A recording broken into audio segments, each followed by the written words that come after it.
दुनिया में शायद ही कोई माता पिता होंगे जो ये नहीं चाहते कि उनके बच्चे खुश रहें, आत्मविश्वास से भरे हों और जिंदगी में कामयाब हों। सवाल यह है कि ये सब होता कैसे है? इसकी शुरुआत कहाँ से होती है? और इसी सवाल के जवाब की तलाश आज हम करेंगे। हम अपना ध्यान बच्चे के जीवन के शुरुआती 10 सालों पर केंद्रित कर रहे हैं। एक स्रोत सामग्री है जिसका शीर्षक है शुरुआती सालों में सकारात्मक पेरेंटिंग का महत्व। ये हमें बताती है कि ये वो समय है जब माता पिता की भूमिका बहुत ही निर्णायक हो जाती है। हाँ, तो आज हम इसी विषय पर थोड़ी गहराई से बात करेंगे। मकसद ये समझना है कि आखिर ये शुरुआती साल इतने महत्वपूर्ण क्यों हैं और कैसे माता पिता का व्यवहार, उनकी बातें, उनका रवैया अनजाने में ही सही बच्चे के पूरे भविष्य की दिशा तय कर सकता है। बिल्कुल। चलिए फिर इस अहम सफर पर निकलते हैं और देखते हैं कि ये स्रोत सामग्री हमें क्या सिखाती है। तो सबसे पहले यही सवाल, क्यों है ये पहले 10 साल इतने खास? स्रोत में एक आंकड़ा दिया गया है जो सच में सोचने पर मजबूर करता है। हाँ, और वो आंकड़ा थोड़ा चौंकाने वाला भी है। स्रोत बताता है कि बच्चे के मस्तिष्क का लगभग 80% विकास उसके जीवन के पहले 6 सालों में ही हो जाता है। हम्म। सोचिए जरा, दिमाग जो हमारी पूरी जिंदगी का कंट्रोल सेंटर है, उसका 80% ढांचा सिर्फ 6 साल में तैयार। 80% सिर्फ 6 साल में? ये तो वाकई बहुत बड़ी बात है। इसका मतलब तो ये हुआ कि इस दौरान बच्चा जो भी देख रहा है, सुन रहा है, महसूस कर रहा है, वो सीधे उसके दिमाग की वायरिंग पर असर डाल रहा है। ये अनुभव ही तो उसकी आदतों, उसकी सोच और दुनिया को देखने के नजरिए की बुनियाद बन रहे हैं। बिल्कुल। स्रोत इसी बात पर जोर देता है। ये दिमाग एक स्पंज की तरह है जो अपने आसपास के माहौल से सब कुछ सोख रहा है। अगर माहौल सकारात्मक है, मतलब प्यार भरा, सुरक्षित, जहाँ थोड़ी रोक टोक भी प्यार से हो, जहाँ हौसला बढ़ाने वाली बातें हों, तो बच्चा सुरक्षित महसूस करता है। उसमें ये भरोसा जगता है कि दुनिया अच्छी जगह है और वो इसका सामना कर सकता है। और अगर माहौल इसके उलट हो, मतलब नकारात्मक, तब क्या? डांट पड़ती है, उसकी कमियां गिनाई जाती हैं, दूसरों से तुलना होती है या उसे अनदेखा किया जाता है, तो वो डरना सीखता है। उसका आत्मविश्वास टूट जाता है। वो या तो सहमा सहमा रहेगा, नई चीजें आजमाने से कतराएगा, हाँ। या फिर बहुत ज्यादा चिड़चिड़ा और गुस्सैल बन सकता है, क्योंकि उसे लगता है कि दुनिया में अपना बचाव करने का शायद यही तरीका है। तो ये पहले 10 साल एक तरह से जिंदगी की इमारत की नींव की तरह हैं। अगर नींव कमजोर रह गई तो बाद में उस पर कितनी भी मजबूत इमारत खड़ी करने की कोशिश करें, वो डगमगाएगी जरूर। हाँ, ये नींव वाली बात बहुत सटीक है। और स्रोत हमें ये भी समझाता है कि ये नींव सिर्फ अकादमिक सफलता या करियर के लिए ही नहीं, बल्कि बच्चे के भावनात्मक स्वास्थ्य, उसके रिश्तों और जीवन में खुश रहने की क्षमता के लिए भी उतनी ही जरूरी है। ये नींव तय करती है कि वो चुनौतियों का सामना कैसे करेगा, हार से कैसे उभरेगा और दूसरों के साथ कैसे जुड़ेगा। चलिए अब थोड़ा घर के माहौल और माता पिता के व्यवहार पर और गहराई से बात करते हैं। स्रोत में एक बड़ी दिलचस्प बात कही गई है कि बच्चे किताबों से उतना नहीं सीखते जितना अपने माता पिता को देखकर सीखते हैं। ये एक बहुत गहरी अंतर्दृष्टि है। बच्चे पैदाइशी नकलची होते हैं, खासकर अपने माता पिता के। वो सचेत रूप से नहीं सीखते, बल्कि अनजाने में ही अपने माता पिता के व्यवहार, उनकी प्रतिक्रियाओं, उनके बात करने के तरीके, यहाँ तक कि उनके आपसी रिश्ते को भी अपने अंदर उतार लेते हैं। अच्छा, मतलब अगर घर में माता पिता अक्सर ऊंची आवाज में बात करते हैं, एक दूसरे पर चिल्लाते हैं या तनाव में रहते हैं, हाँ, बच्चा भी यही सीख रहा है कि समस्याओं से निपटने का या अपनी बात रखने का यही तरीका है। स्रोत बिल्कुल यही कहता है। बच्चा इसे नॉर्मल मान लेता है। उसे लगता है कि असहमत होने का मतलब चिल्लाना है या तनाव महसूस होने पर ऐसे ही प्रतिक्रिया देनी है। फिर वो यही पैटर्न अपने दोस्तों के साथ, स्कूल में और बड़े होकर अपने रिश्तों में दोहरा सकता है।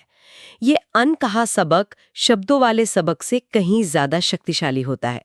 और अगर घर का माहौल शांत और सहयोगात्मक हो, जहां माता पिता मुश्किल समय में भी एक दूसरे का साथ देते हैं, सम्मान से बात करते हैं, तब बच्चा सहयोग, सम्मान और सहानुभूति सीखता है।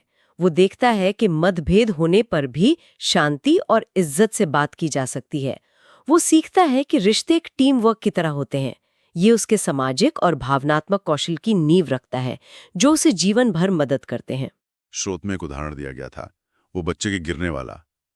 कैसे एक ही स्थिति में माता पिता की अलग अलग प्रतिक्रिया बच्चे पर बिल्कुल अलग असर डाल सकती है। हाँ, वो उदाहरण बहुत प्रभावशाली है क्योंकि वो रोजमर्रा की जिंदगी से जुड़ा हुआ है। कल्पना कीजिए, बच्चा पार्क में दौड़ते हुए गिर जाता है। एक माता पिता चिल्लाते हैं, देखा, कहा था ना मत दौड़ो, तुम्हें तो चोट लगवानी ही होती है, तुमसे ढंग से कुछ नहीं होता। उफ, ये सुनकर ही बुरा लग रहा है। बच्चे पर क्या असर होता होगा इसका? उसके मन में ये बैठ जाता है कि मैं सच में अनाड़ी हूं, मैं कुछ ठीक नहीं कर सकता। उसका आत्मविश्वास वहीं ढेर हो जाता है। अगली बार वो दौड़ने से भी डरेगा या गिरने पर अपनी चोट छुपाने की कोशिश करेगा। वो गलती करने से डरने लगता है। और अगर उसी स्थिति में दूसरे माता पिता शांत रहते हैं, उठाते हैं और कहते हैं, ओह कोई बात नहीं, गिर जाते हैं, ज्यादा चोट तो नहीं आई, चलो थोड़ी देर बैठो, फिर से कोशिश करना। असफलता कोई शर्मिंदगी की बात नहीं, बल्कि सीखने का एक मौका है। वो सीखता है कि माता पिता का साथ उसके साथ है, चाहे वो सफल हो या असफल। ये उसे लचीला, मतलब रिजिलियंट बनाता है। यहाँ देखने वाली बात यह है कि माता पिता की प्रतिक्रिया बच्चे के आत्ममूल्य की भावना और जोखिम लेने की उसकी इच्छा को कैसे तुरंत प्रभावित करती है। ये वाकई सोचने वाली बात है। हम अनजाने में ही अपने शब्दों और अपनी प्रतिक्रियाओं से कितना कुछ बना या बिगाड़ सकते हैं। अब एक और जरूरी पहलू पर आते हैं, संतुलन। स्रोत कहता है कि शुरुआती सालों में बच्चे को सुरक्षा भी चाहिए और थोड़ी आजादी भी। ये सुनने में थोड़ा विरोधाभासी लगता है ना? हाँ, ये संतुलन साधना ही पेरेंटिंग की, कह सकते हैं, कला है। एक तरफ बच्चे को यह एहसास होना जरूरी है कि वो सुरक्षित है, उसे प्यार मिलता है और जरूरत पड़ने पर कोई है जो उसकी देखभाल करेगा। ये उसे भावनात्मक रूप से स्थिर बनाता है। दूसरी तरफ उसे दुनिया को खुद से अनुभव करने, चीजों को छू कर देखने, गलतियां करके सीखने की आजादी भी मिलनी चाहिए। तभी वो स्वतंत्र और सक्षम बन पाएगा। और अगर ये संतुलन बिगड़ जाए, मान लीजिए माता पिता बहुत ज्यादा प्रोटेक्टिव हो जाएं, हर चीज से बचाने की कोशिश करें। स्रोत बताता है कि ऐसे में बच्चा डरपोक और निर्भर बन सकता है। उसे हर चीज में खतरा नजर आएगा क्योंकि उसे कभी खुद से चीजों को संभालने का मौका ही नहीं मिला। वो हमेशा दूसरों पर निर्भर रहेगा और आत्मविश्वास की कमी महसूस करेगा। और अगर दूसरी तरफ जाएं, बच्चे को पूरी तरह खुला छोड़ दिया जाए, कोई रोक टोक नहीं, कोई नियम नहीं, तब बच्चा ज़रूरी सीमाएं और अनुशासन नहीं सीख पाता। उसे सही गलत की समझ नहीं विकसित होती। वो शायद दूसरों की भावनाओं का सम्मान करना न सीखें या जोखिम भरे व्यवहार में पड़ जाए क्योंकि उसे पता ही नहीं कि कहाँ रुकना है। उसे मार्गदर्शन की कमी खलती है, भले ही वो इसे जाहिर न कर पाए। तो ये संतुलन बनाने के लिए स्रोत पॉजिटिव डिसिप्लिन यानी सकारात्मक अनुशासन की बात करता है। इसका ठीक ठीक मतलब क्या है? क्या इसका मतलब ये है कि बच्चे को कभी डांटना ही नहीं चाहिए, चाहे वो कितनी भी बड़ी गलती करे? नहीं, पॉजिटिव डिसिप्लिन का मतलब डांटना या सजा देना नहीं है, बल्कि सिखाना और मार्गदर्शन करना है। इसे सकारात्मक इसलिए कहते हैं क्योंकि इसका लक्ष्य सजा देकर डर पैदा करना नहीं, बल्कि बच्चे में समझ, जिम्मेदारी, सहानुभूति और आत्मनियंत्रण जैसे सकारात्मक गुण विकसित करना है। तो ये सिर्फ नहीं कहने के बजाय क्यों नहीं समझाना है? बिल्कुल, और ये शांत रहकर प्यार से करना है। नियम और सीमाएं जरूरी हैं, लेकिन उन्हें डर दिखाकर लागू करने के बजाय उनके पीछे का कारण समझाकर लागू करना है। जब बच्चा गलती करता है तो उसे सजा देने के बजाय उसे ये सोचने में मदद करनी है कि क्या गलत हुआ, क्यों गलत हुआ और अगली बार वो क्या अलग कर सकता है। स्रोत एक जरूरी बात पर रोशनी डालता है।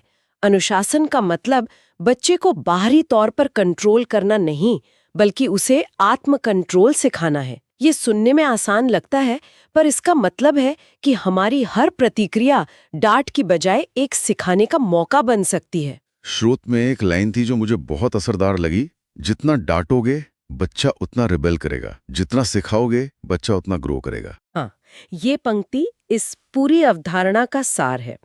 डांट और सजा अक्सर बच्चे को या तो डराकर चुप करा देते हैं या फिर उसे और ज्यादा विद्रोही बना देते हैं। वो या तो नियम तोड़ना सीख जाता है या छिपाना। लेकिन जब हम सिखाते हैं, कारण समझाते हैं और खुद सही व्यवहार का उदाहरण बनते हैं, तो हम बच्चे को अंदर से मजबूत बनाते हैं। वो सही काम इसलिए करता है क्योंकि वो समझता है कि वो सही है, न कि इसलिए कि उसे सजा का डर है। ठीक है, तो हमने समझा कि शुरुआती साल क्यों अहम है, घर का माहौल और माता-पिता का व्यवहार कितना मायने रखता है और प्यार व अनुशासन के बीच संतुलन साधना क्यों जरूरी है। लेकिन ये सब जानने के बाद सवाल उठता है कि इसे रोजमर्रा की जिंदगी में लागू कैसे करें। क्या स्रोत कुछ व्यवहारिक सुझाव भी देता है? हाँ बिल्कुल। स्रोत सिर्फ सिद्धांत नहीं बताता, बल्कि कुछ ठोस कदम भी सुझाता है जिन्हें माता पिता अपनी व्यस्त दिनचर्या में शामिल करने की कोशिश कर सकते हैं। ये उन सिद्धांतों को जमीन पर उतारने के तरीके हैं जिनकी हमने अभी बात की। पहला सुझाव है क्वालिटी टाइम, यानी रोज कम से कम 20-30 मिनट सिर्फ बच्चे के लिए, बिना फोन, बिना टीवी, बिना किसी और काम के, बस आप और बच्चा। ये सुनने में शायद कम लगे, लेकिन इसकी अहमियत बहुत ज्यादा है। ये वो समय है जब आप बच्चे की दुनिया में पूरी तरह शामिल होते हैं, उसकी बातें सुनते हैं, उसके साथ खेलते हैं। ये बच्चे को संदेश देता है कि वो आपके लिए महत्वपूर्ण है। ये उस भावनात्मक जुड़ाव को गहरा करता है जो सुरक्षा की भावना के लिए जरूरी है। दूसरा सुझाव है सकारात्मक शब्दों का इस्तेमाल, जैसे तुमसे नहीं होगा कहने के बजाय चलो मिलकर कोशिश करते हैं या मुझे यकीन है तुम सीख जाओगे कहना। बिल्कुल, शब्द बच्चे के आत्मविश्वास पर सीधा असर डालते हैं। सकारात्मक शब्द हौसला बढ़ाते हैं, ये दिखाते हैं कि आपस पर भरोसा करते हैं। ये ग्रोथ माइंडसेट बनाने में मदद करता है। ये विश्वास कि कोशिश करने से कुछ भी सीखा जा सकता है। ये उस नींव को मजबूत करता है जिसके बारे में हमने बात की थी। तीसरा सुझाव है स्वस्थ घरेलू वातावरण। घर में तेज आवाज में झगड़े, अपमानजनक भाषा या लगातार तनाव से बचना। ये उस सीखने वाले स्पंज वाली बात से सीधा जुड़ा है। शांत और सम्मानजनक माहौल बच्चे को भावनात्मक सुरक्षा देता है। जब वो सुरक्षित महसूस करता है, तभी उसका दिमाग सीखने और नई चीजें खोजने के लिए खुलता है। तनाव भरे माहौल में बच्चा सिर्फ अपना बचाव करने में लगा रहता है। चौथा है नियमित दिनचर्या और आदतें। सोने, जागने, खाने, खेलने का एक मोटा-मोटा रूटीन बनाना। हाँ, रूटीन बच्चों को प्रेडिक्टेबिलिटी, मतलब एक तरह की पूर्वानुमेयता और संरचना का एहसास देता है।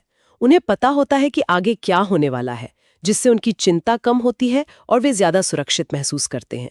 ये अच्छी आदतें डालने का भी एक स्वाभाविक तरीका है। और पांचवा सुझाव है कहानियां और रोल मॉडल। बच्चों को कहानियों के जरिए नैतिक मूल्य सिखाना और खुद एक अच्छा रोल मॉडल बनना। कहानियां बच्चों को ईमानदारी, दया, साहस जैसी बड़ी बड़ी बातें सरल और दिलचस्प तरीके से समझने में मदद करती हैं।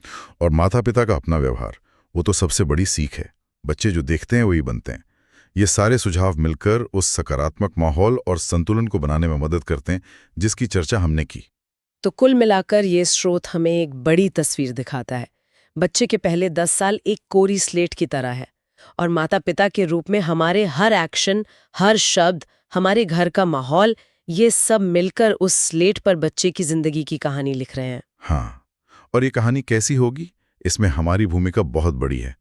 एक मजबूत, खुशहाल और आत्मविश्वासी इंसान की नींव रखने के लिए प्यार, धैर्य, समझ और एक सकारात्मक माहौल सबसे जरूरी चीजें हैं। इसमें कोई जादू की छड़ी नहीं है, पर लगातार कोशिश और जागरूकता से बहुत फर्क पड़ता है। ये चर्चा वाकई आंखें खोलने वाली रही। ये सोचने पर मजबूर करती है कि हम रोजमर्रा की भाग दौड़ में अपने बच्चों के साथ किस तरह पेश आ रहे हैं और उसका उन पर क्या असर हो रहा है। और यहीं से एक और अहम सवाल खड़ा होता है जिसका जिक्र स्रोत के अंत में भी है, बच्चों के साथ संवाद की कला। हमने ये तो समझ लिया कि क्या करना जरूरी है, सकारात्मक माहौल, संतुलन, क्वालिटी टाइम, लेकिन इसे प्रभावी ढंग से कैसे करें, हमारी बातचीत का तरीका कैसा हो। यह एक दिलचस्प मोड़ है, श्रोताओं के लिए सोचने का एक बिंदु हो सकता है ये। जरा सोचिए, अगर हम सिर्फ अपने बोलने के लहजे, अपने शब्दों के चुनाव को थोड़ा बदल दें तो बच्चा जो सीख रहा है उसमें कितना बड़ा फर्क आ सकता है। बिल्कुल, ये सवाल हमें पेरेंटिंग के एक और गहरे और शायद ज्यादा चुनौतीपूर्ण पहलू की तरफ ले जाता है। तो आज की इस चर्चा को समेटते हुए स्रोत से प्रेरित एक अंतिम विचार साझा करना चाहूंगा। पेरेंटिंग कोई परफेक्शन की रेस नहीं है। ये परफेक्ट माता पिता बनने के बारे में नहीं है।